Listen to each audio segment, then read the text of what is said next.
morning. Today we're going to continue with our study of ancient China. And in the Social Studies Skill Builder, demonstrated here by an activity that celebrates Chinese achievements, students work in pairs to complete fast-paced assignments such as mapping, categorizing, and analyzing primary sources. The strategy turns traditional exercises, usually associated with worksheets, into dynamic, interactive tasks. in order to start the activity, I have to pair you off. Now, I put your names on the overhead projector.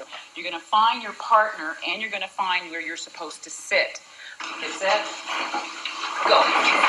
Tell the students that they are not officially a team until the edges of their desks are touching and both students are facing forward.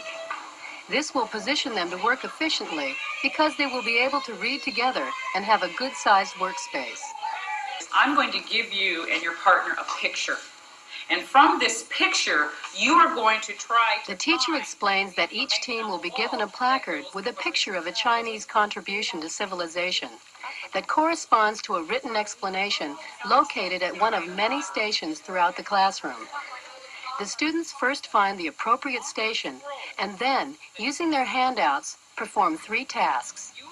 Create a symbol that represents the contribution, write a short description of the contribution, and redraw the Chinese character that signifies the contribution. The students must have their work approved by the teacher before continuing to the next placard.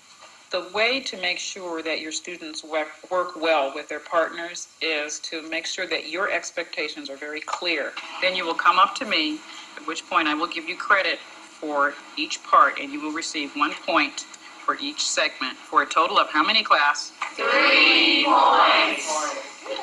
Have a good time. Waterways. Let me move this one over. Horse food.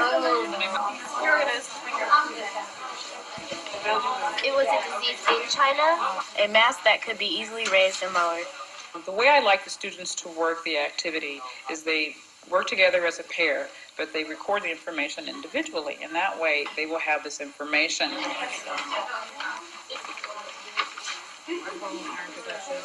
This pole iron? No.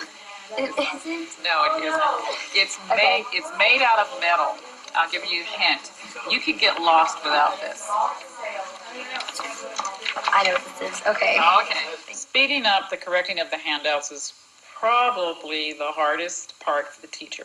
I personally like the kids to come to me. So what you can have them do is more than 1 picture at a time. You can have them do 2 or 3 pictures, but I would limit the number of pictures that they do before you remediate, because again, if they're working on the wrong premise, then they have to go back and correct a lot of work. Oh, okay. So would you just write, this is the first magnetic compass. May I have your attention, please? What I want you to do is go back to your seats, because now we're going to give everybody the opportunity to learn about all the placards. Even if you haven't finished going through all the stations, that's okay. The teams are then asked to show their work in front of the class.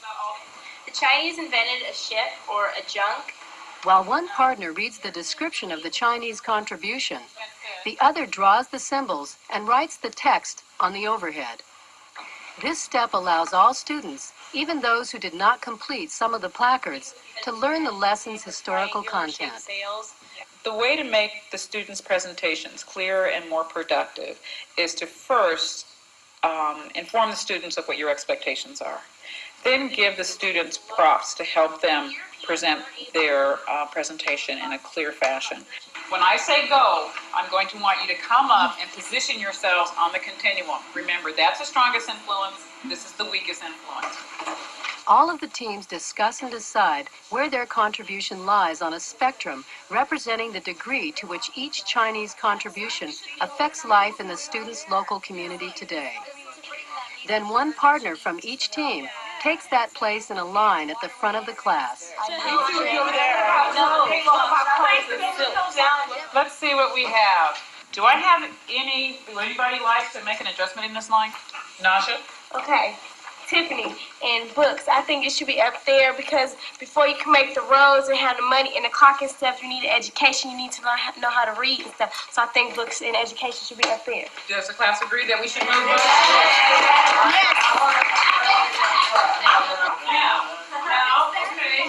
Can I say something? Yeah, respond. Okay. Respond. I don't think Tiffany should be moved in front of me personally because I had rows and houses way before they had their little books. Challenge the students to think holistically about the fragmented bits of history they have learned. Money before there was books. The key to designing an effective social studies skill builder is to craft your lesson so that the activity is inherently engaging. Students are more likely to use their new skill to gain greater insights into history.